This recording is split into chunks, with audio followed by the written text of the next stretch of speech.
வணக்கம் ஐயா. வணக்கம். என்னுடைய பேர் வீரகுமார். நான் திண்டுக்கல் மாவட்டம் வத்தலக்குண்டு. நான் ஒரு இயற்கை மற்றும் சமூக ஆர்வலர் மற்றும் அக்கறையாளர். இப்போ நீங்கள் எந்த விஷயத்தை பற்றி ஏன் பேச போகிறீங்க? நம்ம இன்னைக்கு இயற்கை மருத்துவத்தில் பார்த்தீங்கன்னா மிக உயரிய ஒரு மருத்துவம் பார்த்தீங்கன்னா நவபாசனம் அப்படின்றதெல்லாம் நம்ம கேள்விப்பட்டிருக்கோம். அதை தாண்டிய ஒரு விஷயம் முப்பு அப்படிங்கிறத பற்றி பேச போகிறோம். இந்த முப்பு அப்படிங்கிறது பார்த்தீங்கன்னா பழைய காலத்தில் சித்திர பெருமக்கள் பார்த்தீங்கன்னா ரகசிய உணவாக எடுத்திருந்திருக்காங்க. ராஜ உணவுன்னு கூட மிக சிறப்பாக இதை சொல்கிறாங்க. இந்த உணவானது பார்த்தீங்க அப்படின்னு சொன்னால் மருந்தாக மாற்றி கொடுக்கும்போது, இன்னும் சொல்லப்போனால் உணவாக மாற்றி கொடுக்கும்போது இன்னைக்கு உலகத்தில் இருக்கக்கூடிய 4448 நோயும் தீரும் அப்படின்னு அன்னைக்கே ஓலைச்சுவடியில் எழுதி வச்சிருக்காங்க. அதே மாதிரி இன்னைக்கு பார்த்தீங்க அப்படின்னு சொன்னால் நிறைய மருத்துவமனைகள் ஒரு பக்கம் பெருகி இருந்தாலும் நிறைய பார்த்தீங்கன்னா நோயாளிகள் எண்ணிக்கையும் பெருகிட்டு இருக்கு. பேர் சொல்ல முடியாத பல நோய்கள், அதே மாதிரி சிறு வயது மரணங்கள் நிறைய நடந்துகிட்டு இருக்கு. இதிலிருந்து தீர்வு காண வேண்டும் என்றால் நம்ம இன்னைக்கு இருக்கக்கூடிய மருத்துவம் பத்தாது. எனவே பழைய காலத்தில் இருந்த இந்த முப்பு பற்றிய ஆய்வு கட்டாயம் நமக்கு வேணும். அதை பற்றிய தேடலின் விளைவாக எனக்கு கிடைத்த விஷயத்தை உங்கள்கிட்ட நான் பகிர்ந்துக்கிற போறேன்.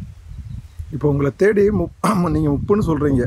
ஒருத்தர் ஒரு சர்க்கரை நோயாளியோ இல்லை கிட்னி ஃபெயிலியரோ உங்களை தேடி வர்றாரு. அவங்களுக்கு நீங்கள் என்ன ஃபஸ்ட்டு நீங்கள் என்ன கொடுப்பீங்க?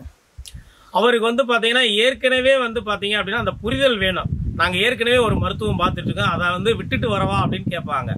அதை விட்டுட்டு வரக்கூடாது. நிறைய பேர் பார்த்தீங்க அப்படின்னா ஆர்வ கோளாறுல இன்னைக்கு மருத்துவம் பார்க்குறவங்க கூட நீங்கள் என்ன மருத்துவம் பார்த்தாலும் அதை விட்டுட்டு வாங்க அப்படின்னு சொல்கிறாங்க. அந்த மருத்துவம் போயிட்டே இருக்கணும். அது கூட பார்த்தீங்க அப்படின்னா இது உணவு தான், ராஜ உணவு. இதை சேர்த்து கொடுக்கும்போது பார்த்தீங்க அப்படின்னா அவங்களுக்கு தீராத நோய் எதுவாக இருந்தாலும் சரியாகுது. அது சர்க்கரை மட்டும் அல்ல, இதை காட்டிலும் மிக மோசமான புற்றுநோயாக இருக்கட்டும், அதே மாதிரி சிறுநீரக பாதிப்பாக இருக்கட்டும், அதே மாதிரி பக்கவாதமாக இருக்கட்டும், அது எல்லா நோய்க்கும் பார்த்தீங்கன்னா மொத்த நோய்க்கும் ஒத்த மருந்து. ஒத்த மருந்து என்பதை விட ஒத்த உணவு. இப்போ நீங்கள் சொன்னது ஆல்ரெடி பாதிக்கப்பட்டவங்க ஓகே. இப்போ இளம் வயதிலே ஒரு 20-25 வயசுலேயே சர்க்கரை வியாதி ஆரம்பிக்குது, பாதம் எரிச்சல் இந்த மாதிரி இதெல்லாம் ஆரம்பிக்குது. இப்போ அந்த மாதிரி அவங்க வராங்க, அவங்க முதல் முறையாக அவங்கள தேடி வராங்க. இப்போ பார்த்தீங்கன்னா உணவிலேயே நம்ம சரி செய்ய முடியும். இன்னைக்கு நிறைய பேர் பார்த்தீங்க அப்படின்னா ஏன் நாளுக்கு நாள் மருத்துவமனையோட எண்ணிக்கை இந்த 50 வருடங்களுக்கு முன்னாடி நம்ம பார்த்தோம் அப்படின்னு சொன்னால் 100 வயதுக்கு மேலே வாழ்ந்தவங்களோட எண்ணிக்கை அதிகமாக இருந்தது. இன்னைக்கு பார்த்தீங்க அப்படின்னா சிறு வயது மரணம் அதிகமாக இருக்கு. இதுக்கு காரணம் என்ன? அன்னைக்கு இருந்ததை விட பார்த்தீங்கன்னா தொழில்நுட்பம் வளர்ந்துருக்கு, மருத்துவமனைகள் அதிகமாக இருக்கு. இவ்வளவு வளர்ந்து கூட பார்த்தீங்கன்னா நோய்களோட எண்ணிக்கையும் அதிகமாக இருக்கு. இதுக்கு காரணம் என்ன அப்படின்னு பார்த்தோம்னா இன்னைக்கு நமக்கு சுவாசிக்கிற காத்து கெட்டு போச்சு. எப்படி கெட்டு போச்சு அப்படின்னா 50 வருடங்களுக்கு முன்னாடி எவ்வளவு வாகனங்கள் ஓடுச்சு அப்படின்னு உங்களுக்கு தெரியும். இன்னைக்கு எவ்வளவு வாகனங்கள் ஓடுதுன்னு தெரியும். அதே மாதிரி பார்த்தீங்கன்னா நம்ம குடிக்கிற தண்ணி கெட்டு போயிடுச்சு. எப்படி கெட்டு போயிடுச்சு அப்படின்னு கேட்டீங்கன்னா நம்ம நிறைய மகசூல் அதிகமாக எடுக்கணும் அப்படின்னு விளைவிக்கிறோம் அப்படின்னு சொல்லி ரசாயன உரம், பூச்சி மருந்து நிறைய கொட்டி நிறைய மண்ணை கெடுத்துட்டோம். அதன் விளைவாக மண்ணும் கெட்டு போனது, மனிதனும் கெட்டு போனோம், குடிக்கிற நீரும் கெட்டு போனது. இதன் விளைவாக பார்த்தீங்கன்னா நம்ம உடம்புல இருக்கக்கூடிய செல்களோட பாதிப்பு அதிகமாக இருக்கிறதுனால அந்த உறுப்புகள் பாதிக்குது. அதனால தான் நோய் அதிகமாக வருது. சிறு வயதிலேயே பார்த்தீங்கன்னா புது புது நோய்கள் வருது.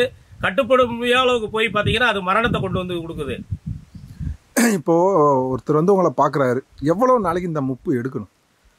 ஒவ்வொருத்தர் உடம்புக்கும் பார்த்தீங்க அப்படின்னு சொன்னால் அந்த வாதம், பித்தம், கபம் அப்படிங்கிறது கூட இருக்கலாம், குறையா இருக்கலாம். ஒன்றும் பார்த்தீங்கன்னா எல்லாமே 100ல இருந்து அவங்களுக்கு எந்த நோயுமே கிடையாது சரியா இருந்துச்சு அப்படின்னா. அப்போ கூட குறையா இருக்கிறத சமப்படுத்துறது பார்த்தீங்கன்னா ஒரு மருந்தை கொடுத்தோம் அப்படின்னா நம்ம தெராசுல நெருக்கிறது மாதிரி இவ்வளவு கொடுத்தா இவ்வளவு சரியா போகும் அப்படின்னு சொல்ல முடியாது. அவங்கவுங்களோட உடம்பின் தன்மையை பொறுத்து பார்த்தீங்கன்னா 1 வாரம், 15 நாள், 30 நாள் அப்படின்னு பார்த்தீங்கன்னா சீக்கிரமா சரியாகலாம். அதே மாதிரி இன்னைக்கு சர்க்கரையை பொறுத்தளவு பார்த்தீங்கன்னா நோய் கிடையாது. கணையம் என்ற உறுப்பு பார்த்தீங்கன்னா கெட்டு போச்சு. அந்த கணையம் என்ற உறுப்பை திருப்பி உயிர் உண்டாக்கணும். அதை உயிர் உண்டாக்கக்கூடிய மருத்துவம் இன்னைக்கு உலகத்துல எங்கேயும் கிடையாது. எல்லாருமே அந்த கணையம் சுரக்கக்கூடிய இன்சுலினுக்கு பதிலாக மருந்து மாத்திரையில கொடுக்குறாங்க. அப்ப அந்த கணையம் மேலும் மேலும் நமக்கு வேலை இல்லை அப்படின்னு சொல்லி பார்த்தீங்கன்னா முடங்கி போயிருது. இப்ப நம்ம கொடுக்கறது என்ன அப்படின்னு கேட்டீங்கன்னா இந்த முப்பு அப்படிங்கிற மாதிரியான விஷயங்கள் அந்த கணையத்தை உயிர் உண்டாக்குது. அதுலயும் பார்த்தீங்கன்னா மொத்த நோய்க்கு மொத்த மருந்து நம்ம எப்படி சொல்றோம் அப்படின்னா உள்ளந்தலையிலிருந்து உச்சங்கால் வரைக்கும் இருக்கக்கூடிய இறந்த செல்களையும் பாதிச்ச செல்களையும் வேகமாக வெளியேற்றி, இந்த இடத்துல நீங்க புரிஞ்சுக்கணும், ரொம்ப வேகமாக வெளியேற்றி அந்த இடத்துல வலிமையான செல்களை ரொம்ப வேகமாக உற்பத்தி செய்வதன் மூலமாக அந்த உறுப்பு நல்ல வலிமையான உறுப்பாக மாறிடுது. அந்த உறுப்பு வலிமையான உறுப்பா மாறிடுச்சுன்னா அதோட வேலையை அது தானா செய்ய ஆரம்பிச்சிடும். அப்படி செய்ய ஆரம்பிக்கும் போது அந்த நோய் இல்லாம போயிருது. முப்பு ஒருத்தர் தொடர்ந்து எடுத்துக்கிறதுனால எதுவும் பக்க விளைவுகள் எதுவும் இருக்கா? முப்பு என்பது வந்து ஒரு இயற்கை தன்மையானது. அது வந்து என்ன செய்யும் அப்படின்னு கேட்டீங்கன்னா, எதோட கலந்தாலும் நம்ம உடம்பில் உள்ள கொடுத்தாலும் சரி, நம்ம மற்ற பொருள் உணவோட கொடுத்தாலும் மருந்தோட கொடுத்தாலும் அந்த பொருளில் இருக்கக்கூடிய கெட்ட விஷயங்களை நீக்கும் மிகப்பெரிய பேராற்றலுடையது இந்த முப்பு. அதுல இருக்கக்கூடிய நல்ல விஷயங்களை, இயற்கை தன்மையை பல 100 மடங்காக பல 1000 மடங்காக அதிகரிக்கக்கூடிய சக்தி உடையது இது. அதனால எவ்வளவு நாம எடுத்துக்கிட்டாலும் அதனால் எந்த விதமான பாதிப்புகளும் எப்போதும் இல்லை, யாருக்கும் இல்லை. இந்த முப்பு இவர் தான் எடுக்கணும், இவர் தான் எடுக்கக்கூடாதுன்னு எது வரைமுறை இருக்கா? நமக்கு சின்ன வயசுல இருக்கவங்களுக்கு வந்து முப்பு வந்து அவசியப்பட்டால் எடுத்துக்கலாம். ஏன்னா சின்ன வயசுல இருக்கவங்களுக்கு வந்து பாத்தீங்கன்னா அவங்களுக்கு உடம்பு வந்து இந்த இறைவன் வந்து இந்த உடம்ப வந்து எந்த பிரச்சனையா இருந்து தானாலே சரி பண்ணக்கூடிய ஒரு அமைப்பை வந்து இந்த இறைவன் கொடுத்திருக்காரு. அதையும் தாண்டி சின்ன வயசுல வந்து பாத்தீங்கன்னா அது ரொம்ப வேகமா வேலை செய்யும். அப்ப சின்ன வயசு குழந்தைங்களுக்கு எந்த ஒரு பொருளையும் மிகைப்படுத்தப்பட்ட ஒரு பொருளை கொடுக்க வேண்டிய அவசியம் ஏற்படாது. அப்படியும் சின்ன வயசுல ஒரு பாதிப்பு இருக்கு அப்படின்னு சொன்னா அவங்களுக்கு கொடுக்கறதுனால தவறு கிடையாது. இப்போ இந்த முப்பு வந்து இப்போ கச்சேவிக்கு பார்த்துக்கிட்டிங்கன்னா மருந்தே இல்லைன்னு சொல்கிறாங்க. ஆனால் உங்களால் இந்த முப்பு மூலிமா அவரை சரி பண்ண முடியுமா? கச்சேவியால் பாதிக்கப்பட்ட ஒரு சரி பண்ண நீங்கள் ஹெச்ஐவி கேட்குறீங்க, இந்த இடத்துல நான் புற்றுநோயும் சேர்த்தே சொல்லிடுறேன். ஏன்னா ஏன் புற்றுநோயை வந்து நம்ம குணப்படுத்த முடியல, ஹெச்ஐவியை குணப்படுத்த முடியல அப்படின்னா, அந்த கிருமிகள் வந்து வளரும் வேகம் அதிகம். அதுக்கு மருந்து இருக்கா இல்லையானா மருந்து இருக்கு, நிறைய பேர் மருந்து கொடுக்குறாங்க. ஆனால் அந்த மருந்து போய் அந்த கிருமியை வந்து பார்த்தீங்கன்னா சரி செய்யக்கூடிய வேகம் மிக குறைவு. இப்போ இந்த முப்பு என்ன பண்ணுது அப்படின்னு கேட்டீங்கன்னா, நான் முதல் சொன்ன அதே விஷயம்தான். இயற்கை தன்மையை பல 100 மடங்காக பெருக்கக்கூடியது. இது வந்து ஊடுருவி உள்ள செல்லக்கூடியது. அதே மாதிரி வந்து பாத்தீங்க அப்படின்னா அங்க இருக்கக்கூடிய கெட்டதை வந்து ரொம்ப வேகமா வெளியேற்றக்கூடியது. அப்ப இறந்த செல்களையும் பாதிச்ச செல்களையும் நோய் கிருமிகளையும் இந்த உடம்புக்கு இயற்கை தன்மைக்கு ஒவ்வாத உள்ள இருக்கக்கூடிய அந்த செல் கிருமிகளை வந்து வேகமா வெளியேற்றுது. வேகமா வெளியேற்றுறது இல்லாம அந்த இடத்துல வேகமா வந்து நல்ல செல்களை உற்பத்தி பண்ணுது. அதன் மூலமாக வந்து பாத்தீங்கன்னா 100% முழுமையாக ஹெச்ஐவி நோயிலிருந்து குணப்படுத்த முடியும். புற்றுநோயிலிருந்து 100% குணப்படுத்த முடியும். இன்னைக்கு புற்றுநோயெல்லாம் வந்து பாத்தீங்கன்னா ஒரு இடத்துல இல்லைன்னு சொன்னா கூட வேற ஒரு உறுப்புல இருக்குன்னு சொல்லுவாங்க. ஆனா வேற உறுப்புல எந்த உறுப்புலையுமே இல்லை அப்படின்னு சொல்லி வந்து பாத்தீங்கன்னா நம்ம நிரூபிக்க முடியும். இந்த முப்பு உங்ககிட்ட நிறைய பேர் எடுத்திருப்பாங்கல்ல, அவங்கள யாராவது ஒரு 2 கேஸ் சம்பந்தமானவங்களை சொல்ல முடியுமா? சரிங்க.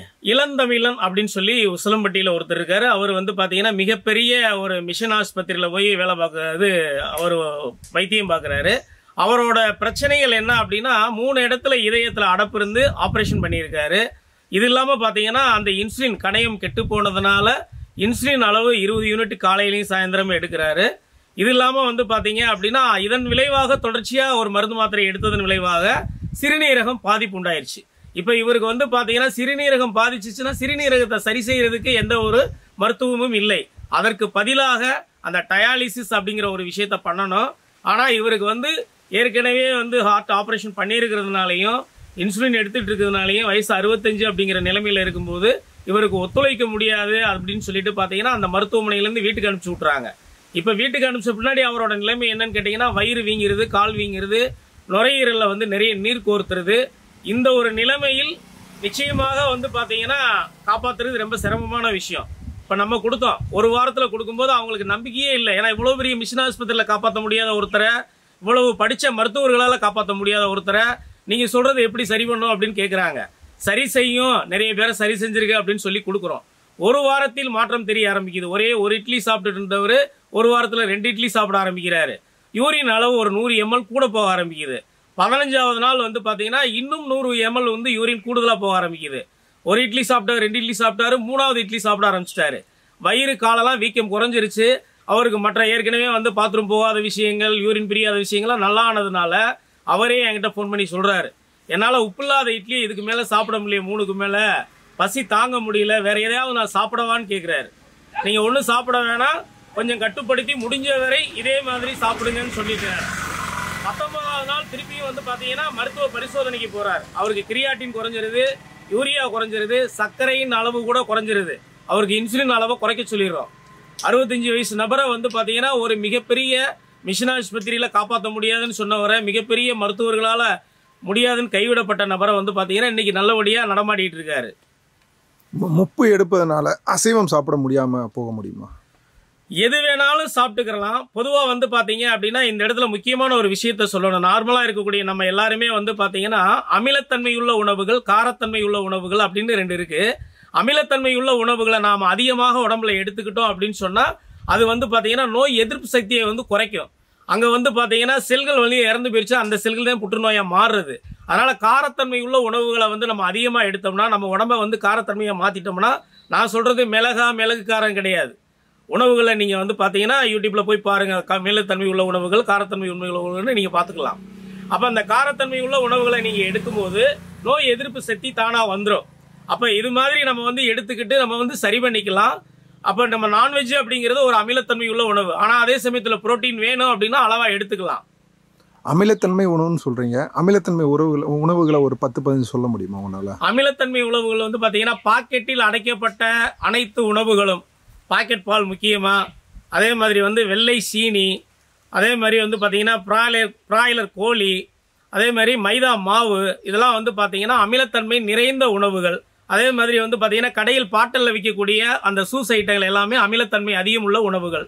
காரத்தன்மை உள்ள உணவுகள், காரத்தன்மை உள்ள உணவுகள் அப்படின்னு எடுத்துக்கிட்டோம்னா தேங்காய் காரத்தன்மை உள்ள உணவு, மிளகு காரத்தன்மை உள்ள உணவு, கேரட்டு, அதே மாதிரி முள்ளங்கி, இது முட்டைக்கோசு, காலிஃப்ளவர், இதெல்லாம் பார்த்தீங்கன்னா காரத்தன்மை அதிகமான உணவுகள்.